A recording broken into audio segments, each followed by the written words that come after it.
أرستا زينا شعبية عب إرترا بحتاوي ودب كوينو نكقتل حوحات زل على استواطو كام زبركته ميجر جنرال فستها مايكل تزاريبو زيخون عينة دقاوي ركب بمنقستي زمخل فايدو زمزنن استراتيجي زلوان كخون كان زقبا بريزيدنت جنرال تادسة حبيروم كاب مغله نابشرة سبات السفيرات بقعز نبرت أوتوبوس حادقا موداق أقاتموا عب تركي زمت زلو حاموس مس بوتين كراخب دلوية بريزيدنت زيلنسكي زبلون كالوتن سلامتانا باب زلخم ويبزحو مكبرات خطاتلتي أقسماوان مرخب حفاش لمون كام تلمود كاب تقراي كساب عالم لخفت عمت ري حبريتا ناباخوم كنغربينا نفيديونا لايك چانلنا سبسكرايب بمقبار عبال بيت سبنا يخونو أقسماوان مرخب حفاش نقحات نقدم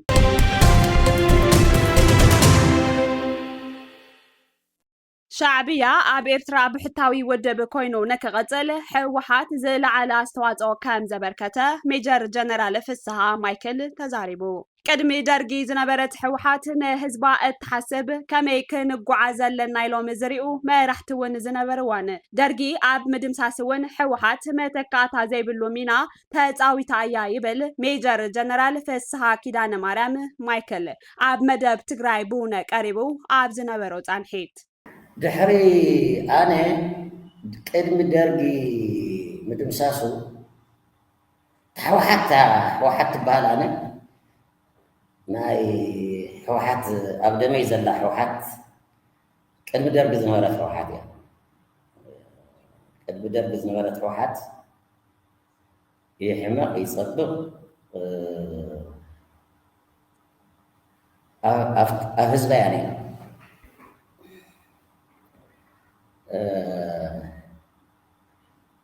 ማለት ኣብ ህዝባያ ከላይ ኣብ ህዝባ ጥራሕ ኣይኮነን ከመይና ክንከይድ ዘለና ኢሎም ዝርዩ መራሕቲ እውን ነይሮም ኣነ ዝኣምነሎም ማለት እዩ ማለት ንኦም ክኽተል ዘግብረኒ ኩነታት እዩ መራሕቲ ነይሮም معرة مسوعة زخفرو ياو مقدميت ون كمينا إلهم كمينا هم عوز لنا إلهم تسفازو نيرمين سلازي تحوحات نايزي أوصيت ون تحوحات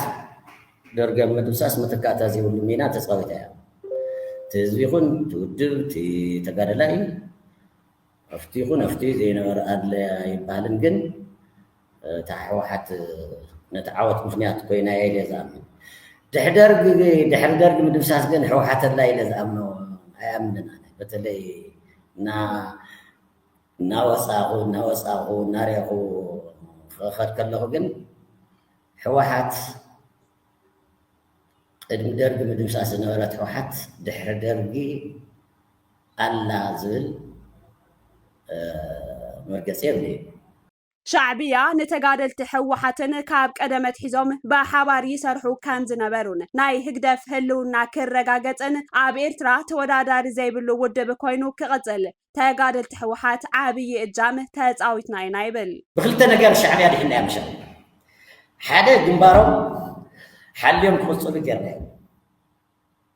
كلاي دحريهم فقاتم زنورا حدا قاون أو كنال يعني ما تقرش توصيل كم ودب على إيرترا بحتى ودب كالي تودا دار زي ودب كله المقبار وساني ترى نيرون وساني ترى نيرون هذي يلعلون شعريان هذي إيرتراون كلت أي جبرن نحن أول زين العلم سلازي تا أنت عباي ناي إرترا هلونا ناي هزوا وقنبار هلونا بحتى ودو كوين خوص أمقار زوز أو تدايا متكاتا حزب بهاريو شعبيا كم بهاري في طريقة خلقها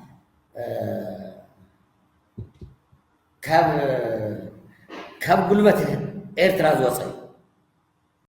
ባህርያት ሻዕብያ እንትገልጽ ድማ ካብ ናይ ህዝቢ ድሌት ወጻኢ ከም ዝኾነን ዘይናሃቱ ንብረትን ህዝቢ ናይ ምጭዋይን ተግባሩ ዝጸንሐ ባህሪኡ ከም ዝኾነን ሜጀር ጀነራል ፍስሓ ኪዳነ ማርያም ማይክል የረድእ። ሻዕብያ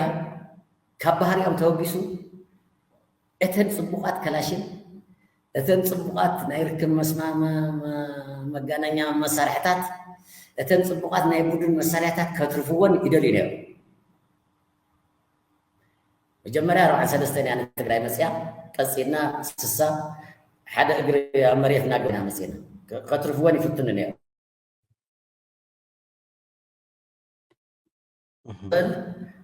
ተጨባጭ ዓቕሚ ግን ኣይነበሮም። ንሕና ዝለዓለ ኢድ ኣብ ዝነበራሉ ንሳቶም ከዓ እቲ ተፈጥሮ ዘየቋርጥ መንእሰይ ናብኦም ዝመፅእ መንእሰይ ስለ ዘይነበረ እቲ ዝነበሮም ሓይሊ ከዓ እናተዳቐመ ንሕና ከዓ ዘየቋርጥ መንእሰይ ዝኣትወሉ ግዜ ስለ ንዓበና ዝኸድናሉ ስለ ዝነበረ ዝደለይዎ ክፍፅሙ ዝኽእል ሓይሊ ኣይነበረም። ካብ ኤርትራ ክንፋል ንኽእል እንዲያ ብዙሓት ሻዕብያ ዝበሃር ተጋደልቲ ሒዝና መፂና እዩ ይትረፍ ንብረትና ክወስዱ ብዙሓት ሻዕብያ ዝተባሃሉ ሻዕብያ ተዓፊኖም ኣብኡ ዝጋደሉ ዝነበሩ እውን ሒዝና ክስታይ ነበሩ። ስለዚ ኣብኡ ዝነበሩ ተጋደልቲስ ሒዝኩም ኣብኡ ዝነበሩ ተዓፊኖም ዝነበሩ ተጋሩ ካብ ወዲያዎ ካብ ዝተፈላለየ ቦታታት ዝወሰድዎም ምሳኹም ክንከድና ዝበሉ ተጋደልቲ እውን እናርኣይዎም ምሳና ነኹለይ ሻዕብያ ፍታ ናጨወየ ዝወሰዶም ነይሩ ካብ ትግራይ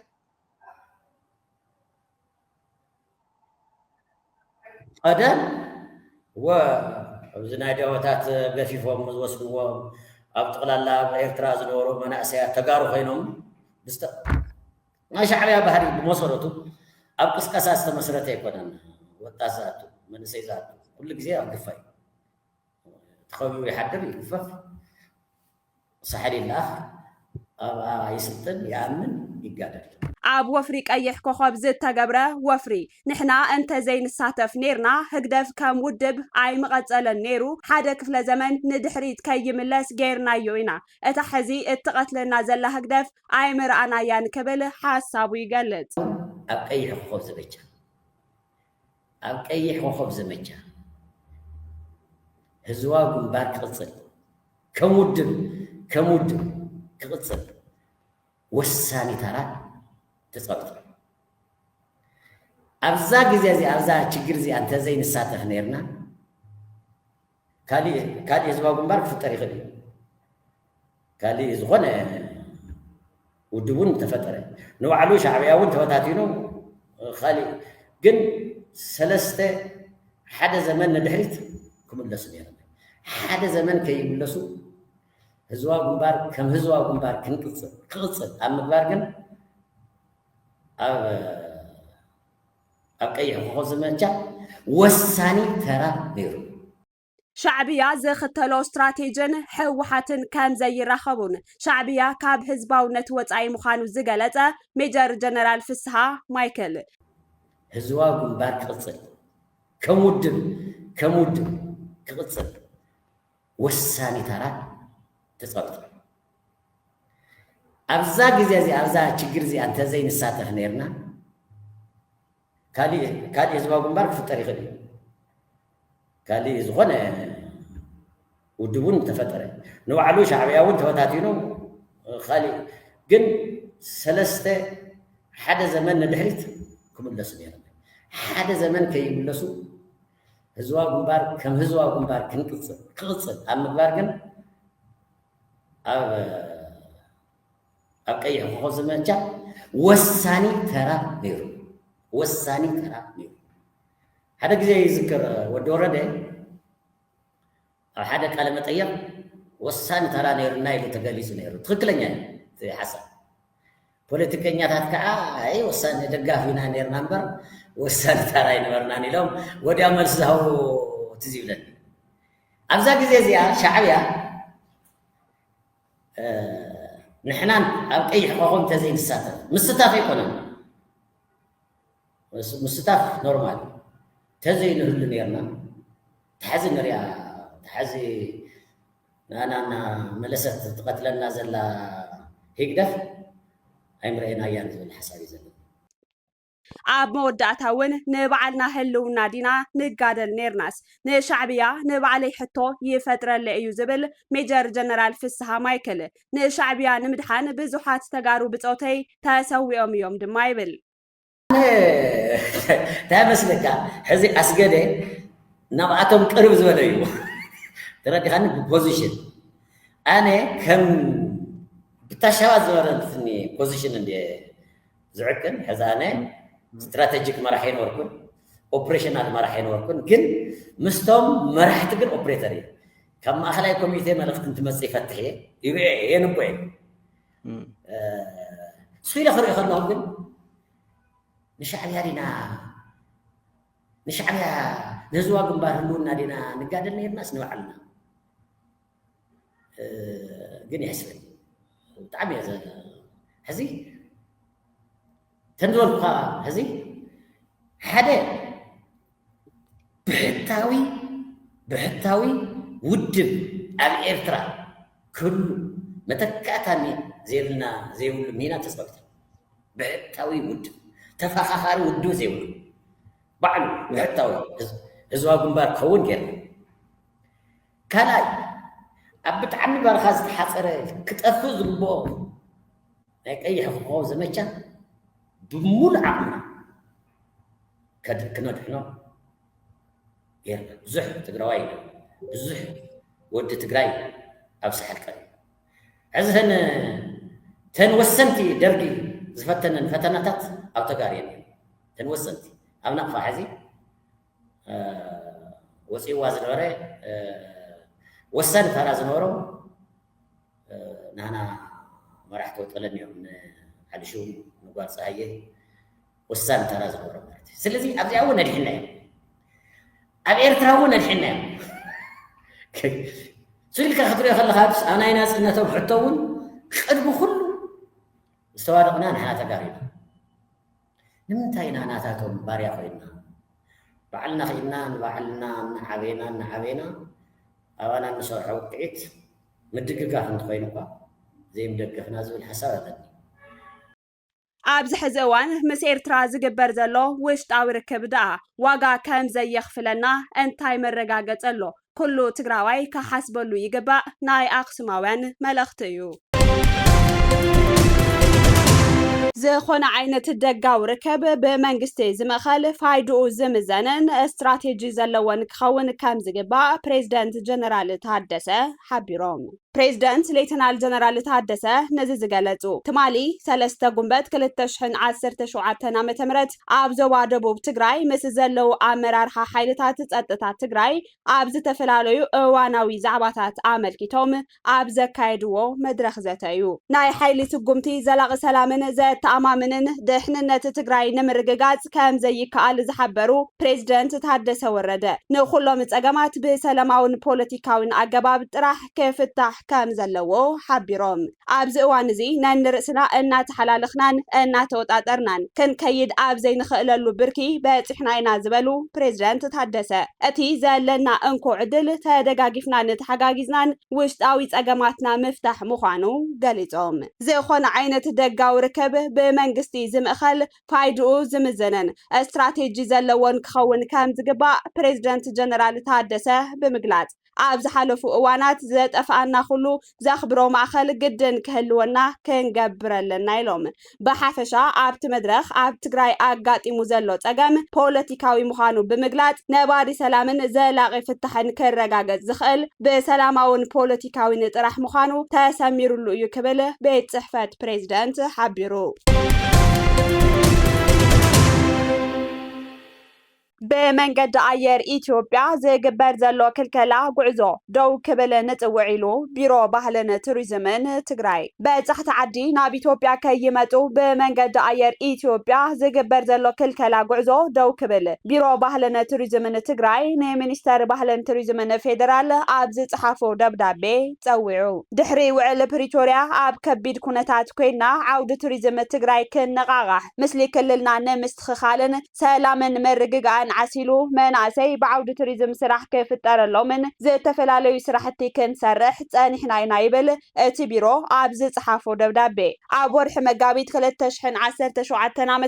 ኣብ ትግራይ ንዝነበረ ዘይምርግጋእ ስዒቡ ብማሕበረሰብ ዓለም ንዝተገበረ ክልከላ ጉዕዞ ምኽንያት ብምግባር ዝነበረ ዋሕዚ በጻሕቲ ዓዲ ተቋሪጹ ምንባሩ ዝዝከር እዩ ብድሕሪኡ ህዝቢ ትግራይ ብዘርአዮ ድሌት ሰላም ብዝተፈጠረ ምርግጋእ ዳግማይ ምንቅስቓስ በጻሕቲ ዓዲ ክርአ ተጀሚሩ ምንባሩ እቲ ቢሮ ሓቢሩ ይኹን ዳእምበር ካብ ዝሓለፉ መዓልታት ማለት እውን ካብ ጉንበት 2017 ዓ.ም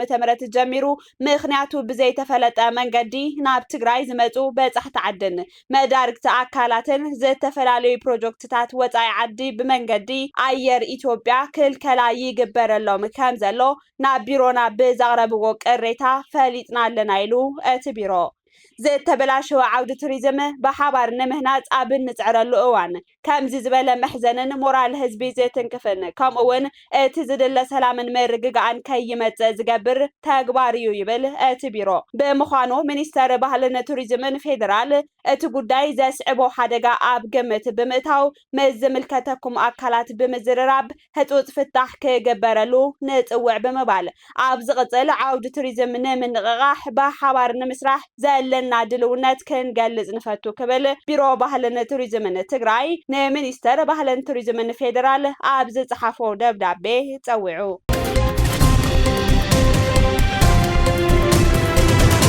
ካብ መቐለ ናብ ሽረ ሰባት ኣሳፊራ ትጓዓዝ ዝነበረት ኣውቶቡስ ሓደጋ ሙዳቕ ኣጋጢምዋ ሎሚ ሰኒ 4 ጉንበት 2017 ካብ ከተማ መቐለ ንሽረ እንዳስላሴ ሰባት ኣሳፊራ ትጓዓዝ ዝነበረት ኣውቶቡስ ኣብ ከተማ ውቕሮ መውጽኢ ሽረ ተገልቢጣ ኣብ ተሳፈርቲ ቀሊል ጉድኣት ኣብጽሓ ኣብቲ ሓደጋ ቀሊል ጉድኣት ዝበጽሖም ወገናት ናብ ሕክምና ተወሲዶም ኣለዉ መንቀሊ እቲ ሓደጋ ብንጹር ንምፍላጥ ፖሊስ ትራፊክ ከተማ ውቕሮ ኣብቲ ቦታ ተረኺቡ ምጽራዩ ቀጺሉሎ ህይወት ኣሽሓት ዝቐዝፍ ዘሎ ሓደጋ ትራፊክን ድሕንነት መካይን ብምሕላውን ፍጥነት ብምቁጽጻርን ክንከላኸል ይግባእ ወፍሪ ክታበት ሕማም ንፍዮ ካብ 9 ወርሒ ክሳብ 5 ዓመት ኣብ ዝርከቡ ህፃውንቲ ከሳለጥ እዩ በብርኪ ትግራይ ወፍሪ ዝተዋደደ መከላኸሊ ሕማም ክታበት ንፍዮ ከም ዝወሃብ ቢሮ ጥዕና ትግራይ ኣፍሊጡ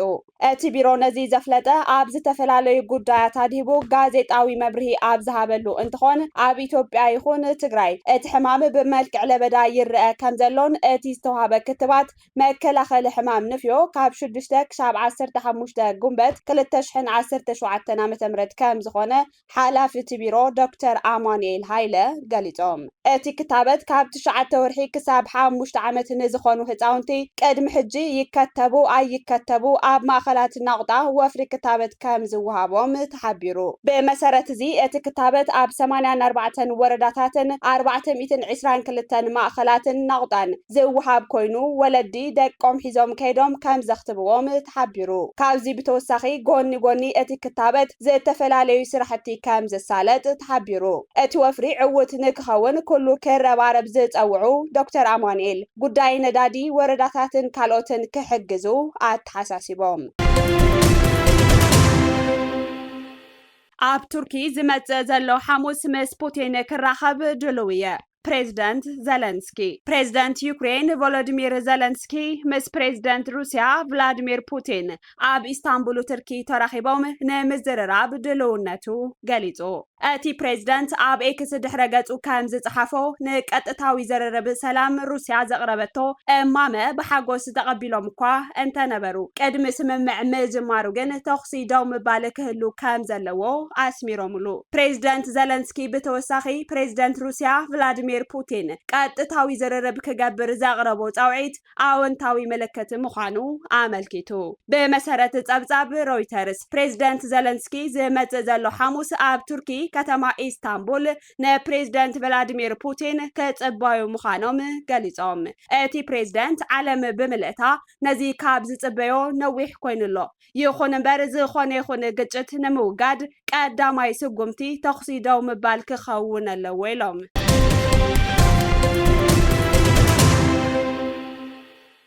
ክቡራት ተኸታተልቲ ኣኽሱማውያን መራኸቢ ሓፋሽ ንሎም ዕለት 4 ወርሒ 9 2017 ዓ.ም